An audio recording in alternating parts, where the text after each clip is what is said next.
So today I want to share with you guys the top 3 mistakes that I made in my sync licensing career. These are 3 things that I screwed up royally on. I really kind of messed up. And luckily, they didn't prevent me from making full-time income with my music, and I actually pushed on through them. But I want to really share them with you guys because this is really the kind of stuff that you're going to run up against in this industry. And this is just showing you that nobody's perfect. Everybody makes mistakes. Everybody screws things up, and I certainly did. But I want to share these with you primarily just so that you guys don't make the same mistakes, obviously. This is some of the stuff that basically came along with me being new to the industry, not really understanding what I was getting involved with. There weren't really many resources out there at the time. This was in 2008, 2009. Maybe a couple of forums out there, but it was really slim pickings out there for any sort of real knowledge and advice for how to succeed in this industry. So a lot of this just came out of sheer ignorance and not really knowing what I was doing. So anyways, here they are. These are the top 3 things that I screwed up on, and I don't want you guys to do the same thing. Okay, so number 3 is I did not take my career seriously enough in the beginning. In fact, I wouldn't even back then have called this my career. When I first got started with sync licensing, worked with my first library, was putting my first couple of albums out there, I did not see that as my future career. My vision was very limited. It was just a couple $100 every couple of quarters with my royalty checks, maybe pay some of my grocery bills, kind of do this on the side, but I still wanted to be in my band, and I wanted the band to take off and get a record deal and go touring and do that kind of stuff, right? So the vision I had for this side of the industry was very small. It's so important that when you get started and you're embarking upon a new journey in your life, you have to have a very, I wouldn't say like too big of a vision, but it has to be big enough that it's motivational, right? It gets you out of bed. It gets you pumping through. It makes you do things, maybe work a little bit harder than you usually would if it was a small little average project you were working on. But if it was a monumental thing that you were going for in terms of full-time income, I want to see my music on TV consistently. I want those royalty checks to be paying all of my bills. I want to be able to build a retirement account. I want to get out of the 9-to-5 world. And that's what I mean by a much bigger vision that you should be having for yourself, not limiting yourself to like, it'd be cool, I'll make a couple of things here and there. If that's all you want to get into this for, then I'm not going to, kind of bust your chops over that. That's your prerogative to do. But I think most of you guys do see the potential of this becoming much bigger. So it was actually a limiting factor for me in the beginning. It eventually started to, when I start seeing results and the royalties were growing and placements were coming in, the vision kind of evolved into my career. It started to show me like, this is not just going to be a couple $100 here and there. This is going to be thousands of dollars. This is going to be tens of thousands of dollars for you. This could be something you do full time.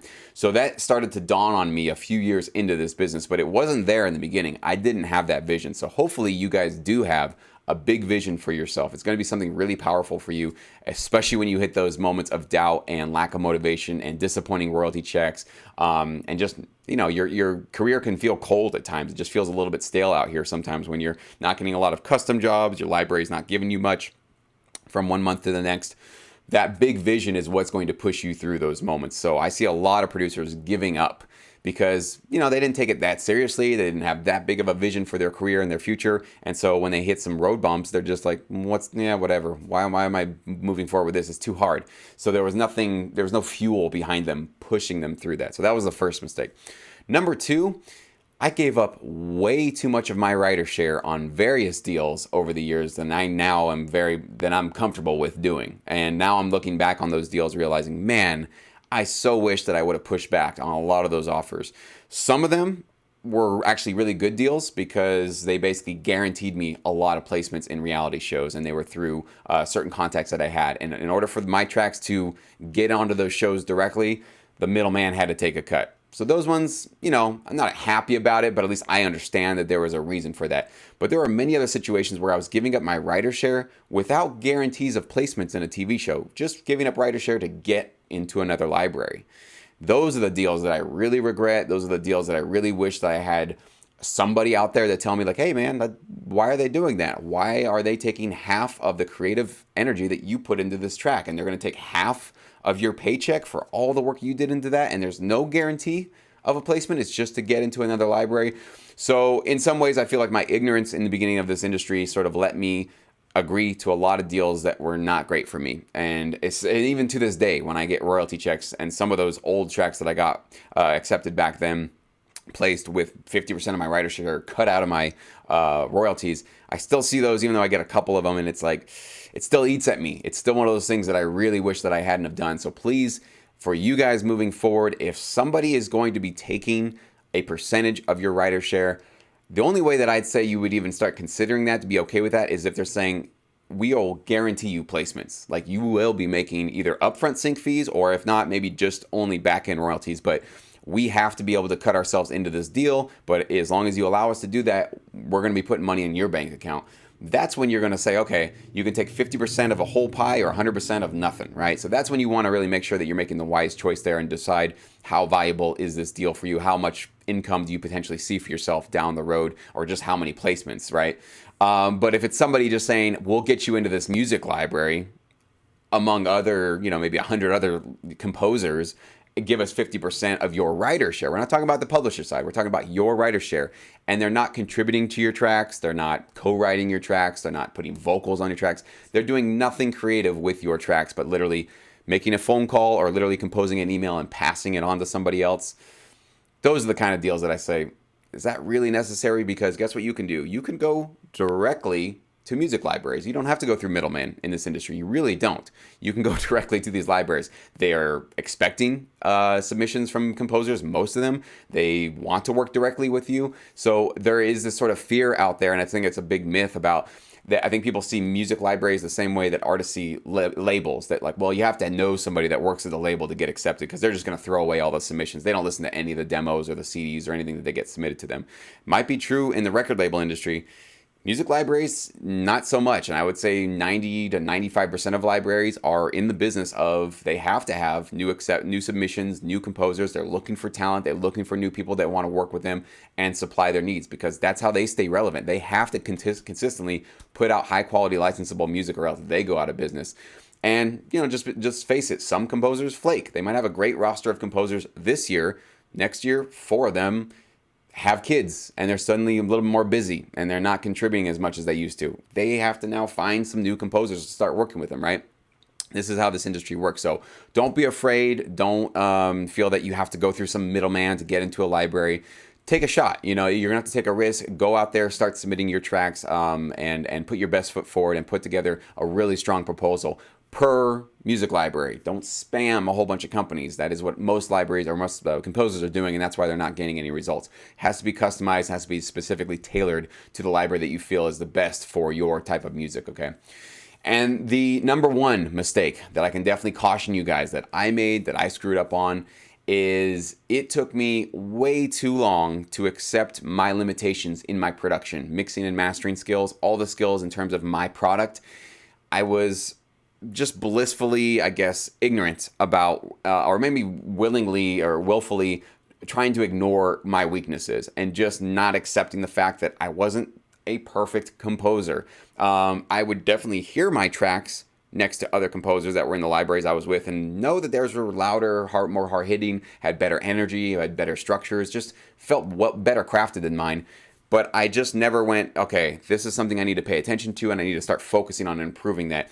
Over the years, I started to improve, but I really wish back then if I had just taken a second, just one day, and just sat with that and realized, you know what? It doesn't mean that I'm a terrible composer or that I'm an awful composer. It just means that I've got a bridge here. I've got a gap here. I've got to really close this gap a little bit more. I need to spend some time learning how to produce more efficiently, more professionally. I need to mix better. I need to master better. I need to start working at improving these skills and investing in learning how to do this kind of stuff, and following reference tracks, right? And getting some of these tracks out there from other libraries that I was like, I want my tracks to sound like that.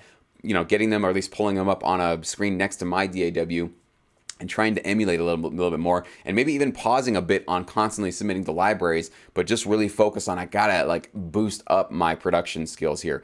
The reason why I think that's one of my number one mistakes is because I think the first couple of years of my career certainly got some great placements, certainly got some great income, not nearly as much as I probably could have gotten if more of my tracks were licensable and higher quality. I really do believe that as I listen now to some of those tracks next to other tracks, even now these days, I'm like, if I was now considering tracks for an opportunity that I had, or I was passing it on to somebody, and I listened to my tracks next to some of the other ones out there that were my competition, I would be forgotten in 2 seconds. I would have passed on all of my tracks, right? The competition was just so much stronger out there. And so I think for the first couple of years of my career, my placements and income were very limited because I didn't take that time to just go, you know what? I gotta fix this. This is a problem. I gotta spend some time. I gotta get really good at this to make sure that I'm not just putting tracks out there, because some of the libraries I work with, they accepted. I can't believe actually some of the tracks they did accept for me, because now I listen to them like, man, I can't believe these guys even accepted that. You know, I guess I'm kind of thankful that they did, but in some ways, I really wish that somebody back then would have also said, not good enough. No, no, no, no, no. This is not going to cut it. Do it again. Do another album. Like, no, there are maybe 3 of these tracks are good. You kind of phoned it in on these other 7 though. Those aren't going to be accepted. Do it again.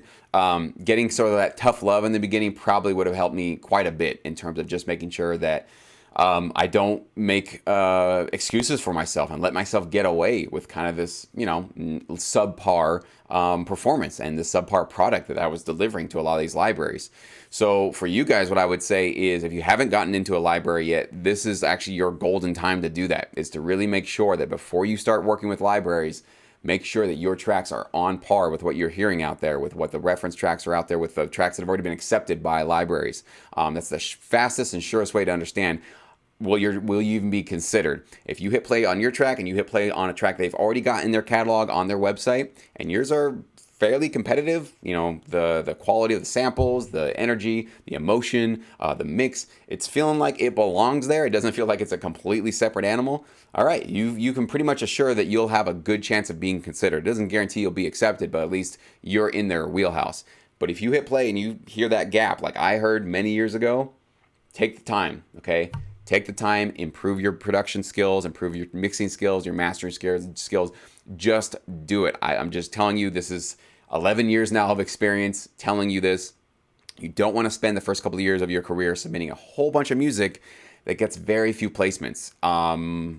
You can if you want to, but I'm just telling you that I really wish now, looking back, that would have been one of those things that I maybe even paused for just even like 2 weeks or a month and didn't submit, and just kind of really worked on improving my production and mixing and mastering skills. Just really kind of went to my own sort of school, essentially, to do that. Now, of course, back then, where would I have gone? I don't know. If I would have hopefully found a producer to kind of coach me a little bit on that stuff, I would have been lucky. And once in a while, I would find somebody that I'd learned something from. But, you know, people are busy, and to ask them to take time out of their day to work with me, it's, you know, it's just almost impossible for people to do that.